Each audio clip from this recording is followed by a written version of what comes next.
Captain Cummins can do no wrong, how the superstar has evolved throughout 2023. We review a remarkable year in cricket and look ahead to the SCG Test, the last hurrah for David Warner. Plus, the Aussies get things back on track in India. Let's go around the wicket.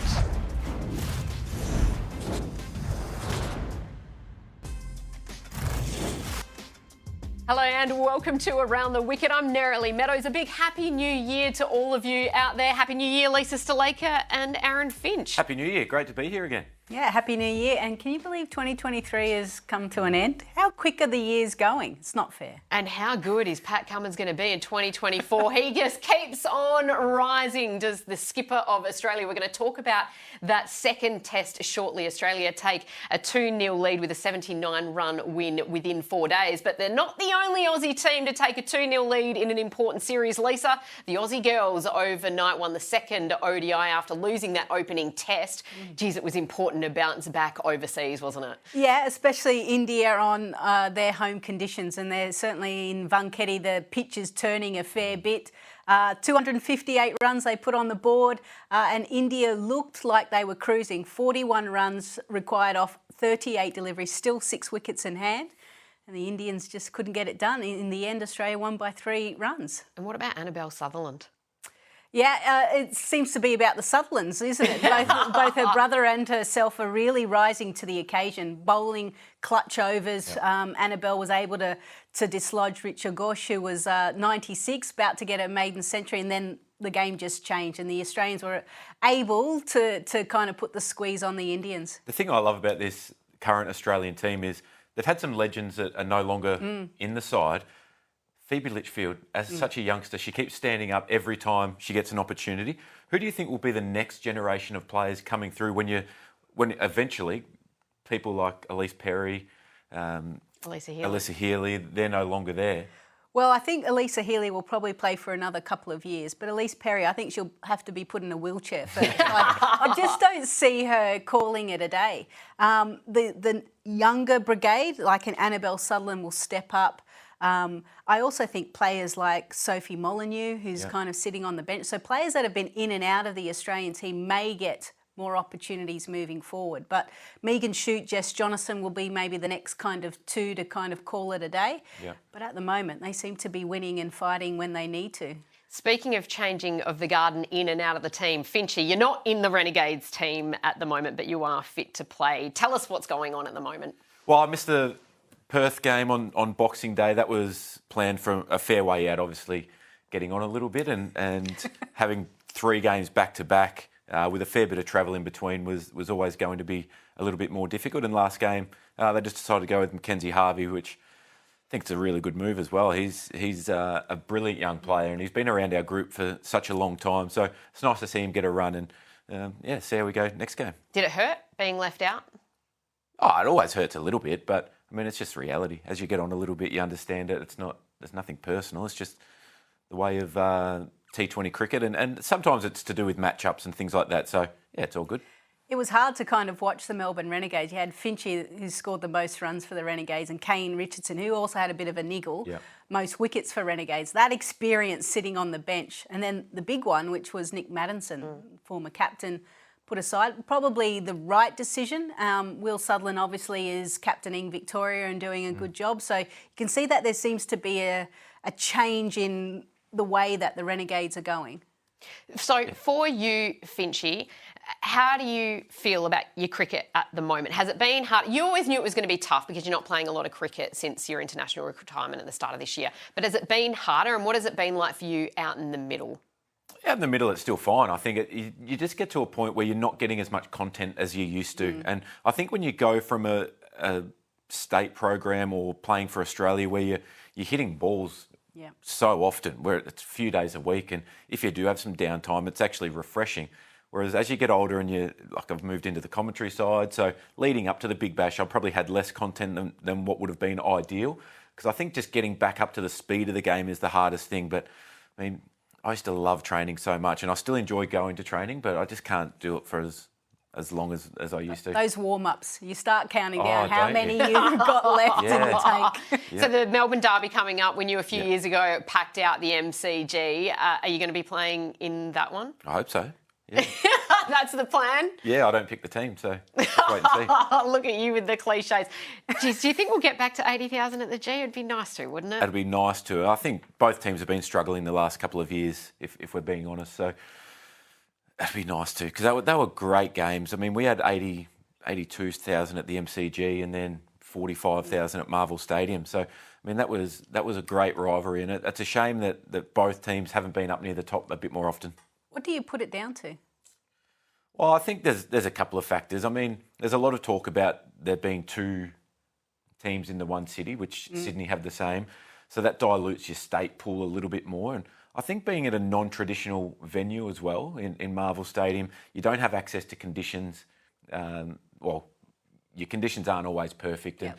And I mean, we've got 2 training wickets there that are throwdowns only pretty much, which isn't ideal. The wicket in the middle has played really well over the last couple of years. So at times, just not having that solid ground that people are familiar turning up to, that can put people off a little bit turning up. And I mean, not turning up, recruiting talent. And I think from when, I mean, there was 2 separate boards, maybe that's had a little part to play in it as well, where they were both independently run, and now they're both under the Cricket Victoria banner. Maybe that's had some kind of impact as well. One to watch. Hopefully it is a really good crowd, and hopefully you're back in that team and we watch you absolutely flying out there in the middle where you belong at the MCG. Finchy, don't go anywhere, because speaking of the MCG, we're going to review that entertaining second test and look ahead to Sydney after this short break. We made some mistakes as a team. We will take that. We will address those things. But with the same time, I believe inconsistent umpiring, technology curse, really given us the result which should have been different. If the whole game I will sum up, our Pakistan team played better than the other team in general. Cool. Yeah, they played well. But yeah, glad we got the win. Doesn't really matter, does it? It's the team who wins at the end. It is the Ashes all over again. Pakistan have taken a moral victory. It was very entertaining watching that press conference. And look, they're not far wrong. Pakistan were brilliant right throughout this test and had the Aussies at 4 for 16. But at the end of the day, as Pat Cummins said, it was Australia who won and took a 2-0 lead in this series, a 3-match series, of course. Finchy, you were the white ball captain at the same time that Pat took over as test captain. Do you think a few people were eating their words? Because a lot of people thought he wasn't the right man or the best man for the job, particularly given he's a quick. Oh, whether you're quick or a batter, I don't think it makes any difference. He's a wonderful leader of the Australian cricket team. And I think over the last probably 12 months, his captaincy on field has been so impressive. During the Ashes, you could argue that tactically he could have done things slightly different at times, but he doesn't make many mistakes in any part of the game, and brilliant leader for Australia. The way that he's evolved, and as Finchy sort of alluded to, learning on the run almost. Yeah, you've got to remember all of his cricket, he was the youngest guy being elevated into the open side, so never got an experience to captain. So it's a tough gig to do it in front of the media, the press, that are scrutinising every little move that you make. But I think he's handled the situation extremely well. And you've got to remember as well, there was the whole issue with Justin Langer. I thought he handled it really well, kept the playing group together. It was almost us versus them, and then to be able to perform on the field. It's just a credit to him and Andrew McDonald as the head coach. And we spoke a lot during the World Cup. His ability to lift in moments when they desperately need him to break partnerships. He did it a lot through that World Cup, that Sri Lanka game when he got things back on track. And we saw it again in this second test. Abdullah Shafiq, the caught and bowled moment. He seems to stand up when no one else is able to make that breakthrough. Oh, he certainly does. And I think what he's doing brilliantly at the moment is he's identifying moments in games and saying, right, I'll put my hand up and I'll go hard here because the team needs me to do it now. Averaging 11 in this test series is ridiculous, but you just look at his strike rate throughout his career, I think it's under 43, and that's just mind-blowing. That's up there, well, it's the best ever for someone with 250 wickets. So he's just brilliant. And I mean, he takes half chances off his own bowling, turns the momentum of a game. Doesn't matter whether it's T20, ODI or Test match. He just gets the job done in it, and it's unbelievable to see. As I mentioned at the start, lots of people thought being a quick, you shouldn't be a captain. But has being a captain actually made him a better fast bowler? Oh, it's probably a combination of both helping each other. And I mean, he's so calm on the field, so he always makes the right decision because he becomes really objective. And at times, as a bowler, we see how many guys, like you think of Stuart Broad, an emotional DRS user. For him to be able to strip that all back and just say, you know what, let's look at this as a whole and make the right decision is brilliant. And I think he's actually revolutionised or changed the perception that a fast bowler can captain.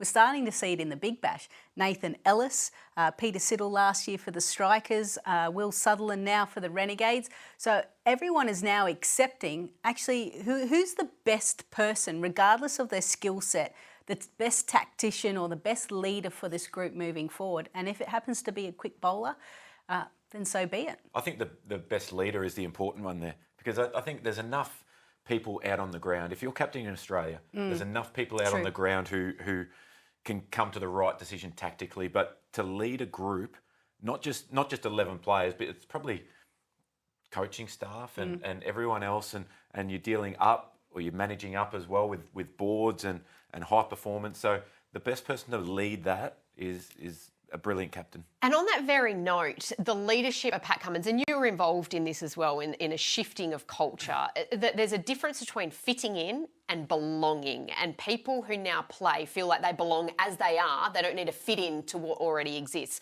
You see Usman Khawaja feeling like he can speak to how he wants to about matters that we've spoken about on previous episodes. But somebody like a Mitch Marsh who feels free to play his game and be the type of personality, and even at 4 for 16 came out and still was able to be aggressive, and he said, that's what I'm most proud of, the fact that I still play my natural game even at 4 for 16. But you need a captain to empower you to do those sort of things. Yeah, absolutely, you do. And the one thing, excuse me, the one thing that proves is the togetherness of the group and everything being aligned, from the coach's messaging consistently to the captain's messaging, but then the actions to back that up, because you don't want to talk about it and then hang somebody out to dry because they played that way and it didn't work.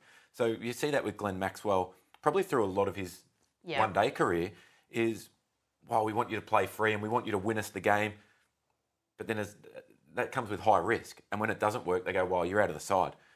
Yeah, selection is a big messaging issue. is really important, but the consistent actions on the back of that is equally as important. Not just say, I back you in, but actually be there when the chips are down. Travis Head walking out and just teeing off in Test cricket. Yeah. That's the way that he plays best. He changes momentum of a game.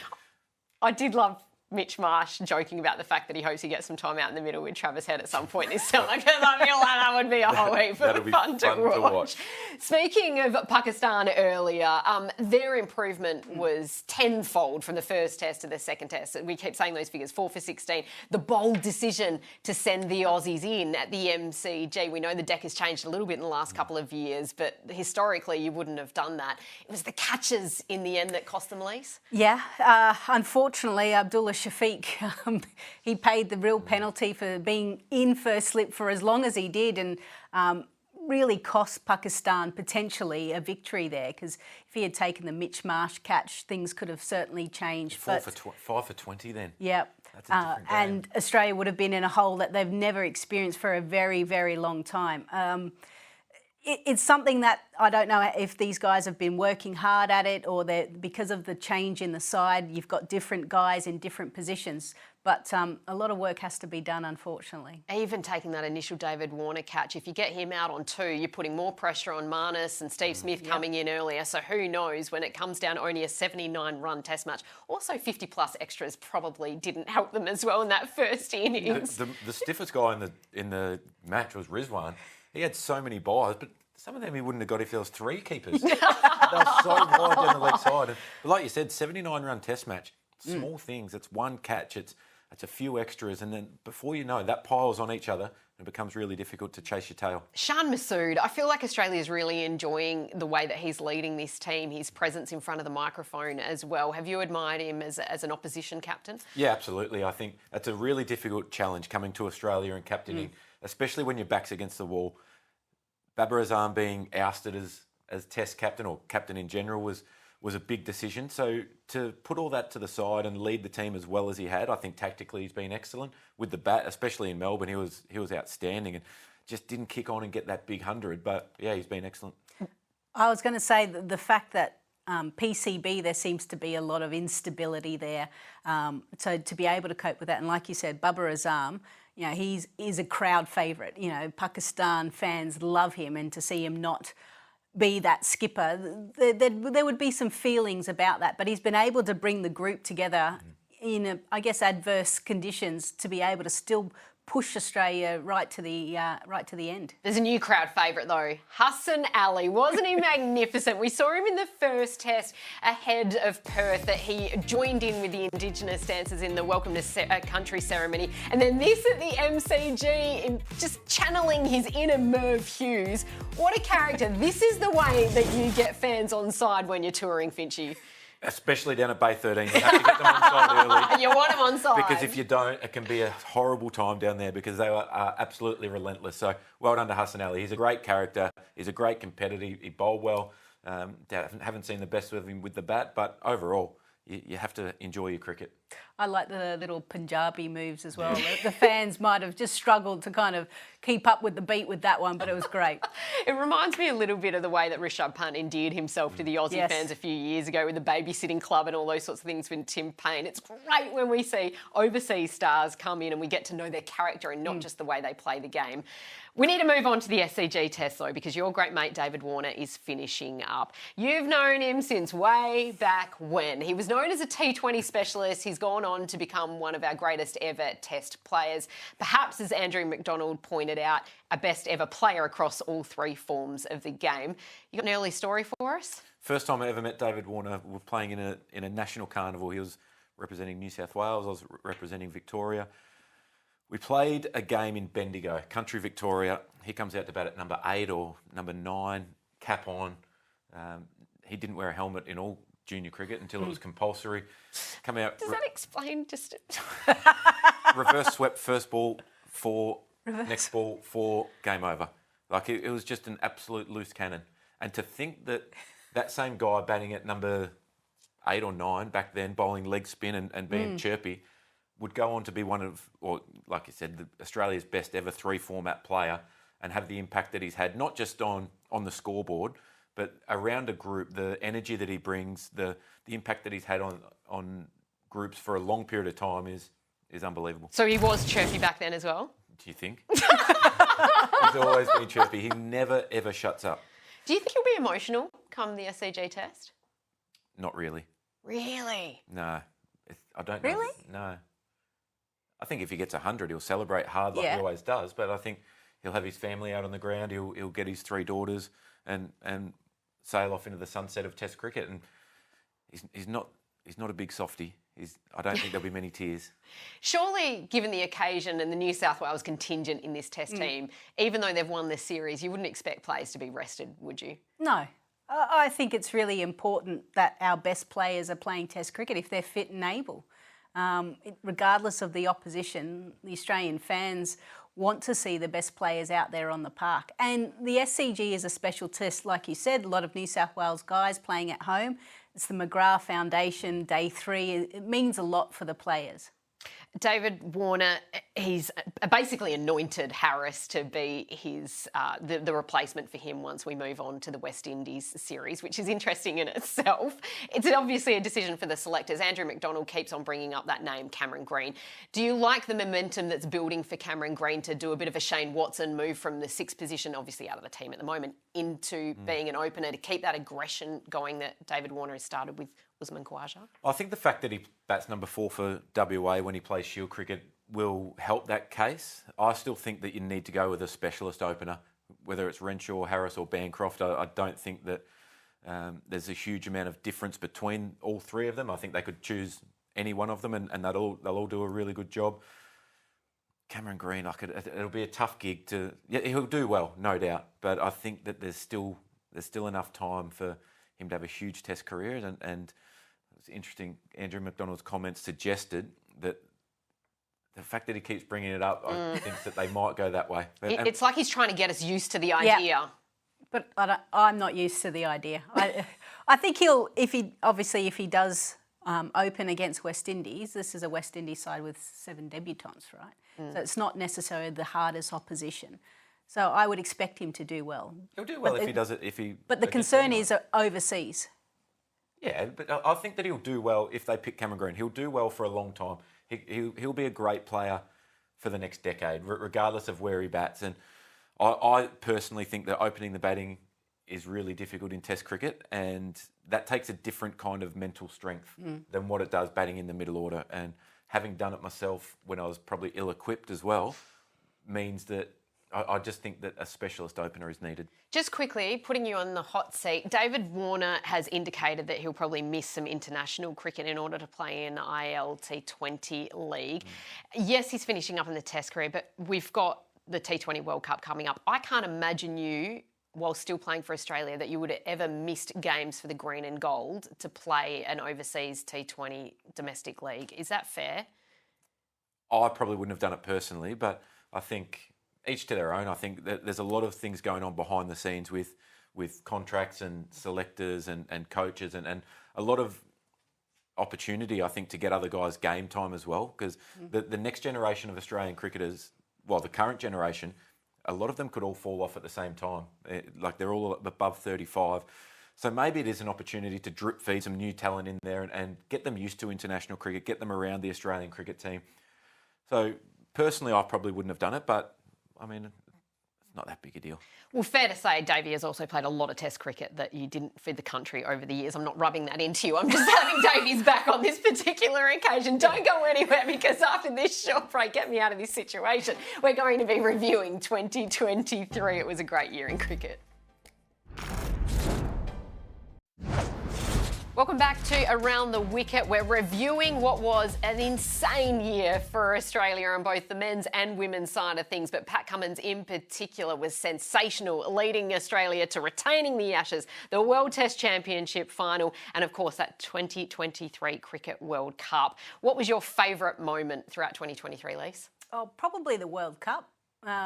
Given the fact that Australia kind of started off slowly, things weren't quite going. Travis Head was still in Australia. Ashton Agar wasn't part of the squad. And then to kind of click as the tournament went through, it was amazing to watch.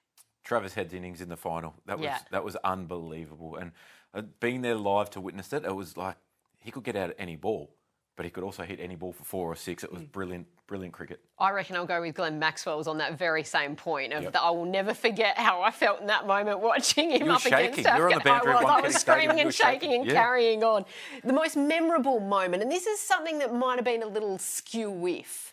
No, this is, for me, it's the gift that keeps giving. Bairstow's run out. Oh, right. You took my one. That was hilarious. And we weren't sharing notes. But I just think how it unfolded and then the aftermath. And we're still going. We'll still go into 2024 with it, probably. We'll still be talking about that in 2044, I reckon. For me, it was the timed out dismissal of Angelo Matthews. It was another where were you when moment. Everyone trying to work out what the heck was going on. Big surprise of 2023? Probably the standout player or someone we're going to see for a long time, Rachin Ravindra from New Zealand. 200s, got elevated up in a warm-up game, scored 90-odd and then kind of slotted into that opening position, and I think he's found himself a home there. On the back of an injury to Kane Williamson as well. That's the only reason he got a game. Yeah. For me, it was England at the World Cup, how poor they were. I had them in the final or winning it. I thought that the way that they've played over the last couple of years warranted that, and they were shocking throughout the World Cup. It really was a remarkable World Cup. Rachin Ravindra, what a great human being as well, really down to earth. Right, finally, your big call for 2024. Get out that crystal ball for us, Lise. I think that England will win the Women's T20 World Cup and Australia will win in the US and the Caribbean. I expect you to get a message from Elisa Healy. Yeah. Finchy?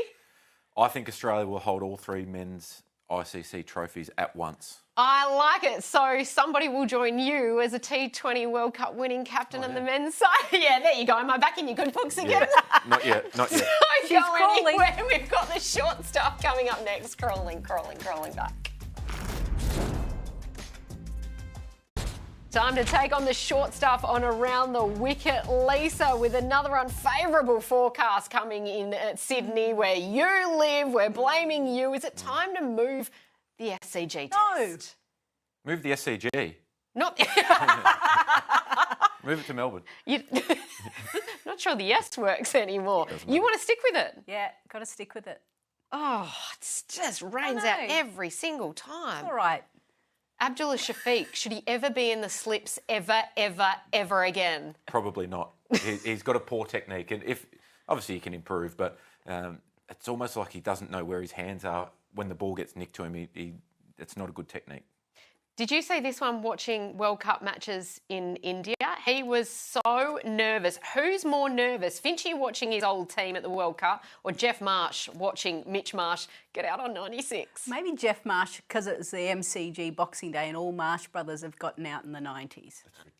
That's a crazy all stat. All three of them. Yeah. It's a great family stat for the Marshes. Jeff, Sean and Mitch, bless them, and we love that family. Have you ever been stuck in a lift off the back of Richard Illingworth missing the start of play by about 10 minutes? Once, Rainbow Towers in Harare, got stuck in a lift with like 8 or 9 other players. It was only for 5 minutes, but panic stations. Like, Really? Everyone stop talking, you're going to use all the air, and that was it. You're going to use all the air? Yeah, I was on an Australia A trip. Okay. Wow, and in a foreign country when a lift stuck, I feel like it's even more scary. Yeah, it wasn't the most luxurious place, the Rainbow Towers. No. I think I know You've the been place. there? Yeah. Yep. What were the conversations that were going on in that moment? Oh, it was just panic stations. But Who was the calm one out of the group? from memory, Tim Payne. Quite calm. Another former captain, speaking of, who will captain Australia at the T20 World Cup? Pat Cummins. Mitch Marsh. Oh, I like it. Lisa, Finchy, Happy New Year Happy New to Year, you both everyone. once more. Thanks for bringing in the new year with us on ESPN, and a big Happy New Year to you too. We'll be back in a couple of days' time with Waka Eunice once more to preview the SCG test.